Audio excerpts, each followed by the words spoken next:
નકલી સોનાથી loan ઉઠાવતી gang ઝડપાઈ। જ્વેલર્સને પણ થાપ ખવડાવી દે એવા નકલી દાગીના મૂકી લોન લઈ છેતરપિંડી આચરતા આરોપીઓ ઝડપાયા।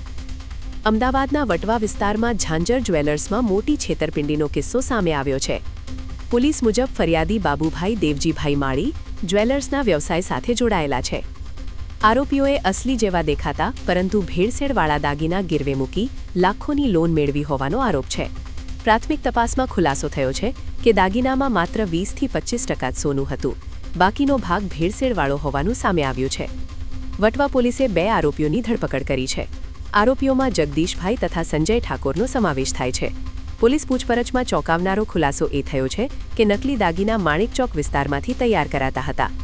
આરોપીઓ જ્વેલર્સ પાસે વિશ્વાસ ઊભો કરી દાગીના ગીરવે મૂકતા હતા। હજુ વધુ લોકો આ ગેંગમાં સંડોવાયેલા હોવાની શક્યતા છે। પોલીસે દાગીના, દસ્તાવેજો અને નાણાકીય લેવડ-દેવડ અંગે તપાસ તેજ કરી છે। ગઈકાલે ફરિયાદી બાબુભાઈ સન ઓફ દેવજીભાઈ જાતે માળી મૂળ બનાસકાંઠા દાંતીવાડાના તેમની ઝાંઝર જ્વેલર્સ નામની શોપમાં અમુક ઇસમોએ કોઈ સોના ચાંદીના દાગીના મૂકી અને એની ઉપર એમણે લોન લીધેલી છે વ્યાજે 1% વ્યાજે, અને એની અંદર તપાસ કરતા એ લોકોને ખબર પડી કે જે સોનું આ લોકો 3 થી 4 વખત મૂકી ગયા છે એમાં 100% સોનું નહીં મળતા 30%, 20% એવું ભેળસેળવાળું હોય।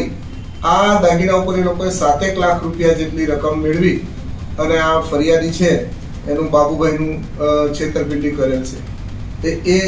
એ બાબતે વટવા જે ડિસ્ટાફ છે અને વટવાના પોલીસ ઇન્સ્પેક્ટર છે તેને તપાસના અંતે 2 ઇસમોને ધરપકડ કરેલ છે અને આની અંદર વધુ રિકવરી અને વધુ કેટલી જગ્યાએ ગુના કર્યા છે, કેટલા માણસો આ રીતે ઇન્વોલ્વ છે, કેવા ડોક્યુમેન્ટ અને દાગીના કઈ જગ્યાએ બનાવેલા છે, અને આ ઓછા કિંમતના ઓછા સોનાવાળા દાગીના છે એ આ જગ્યાએ ગીરવી મૂકી અને એની ઉપર આ લોકોએ પૈસા મેળવેલા છે।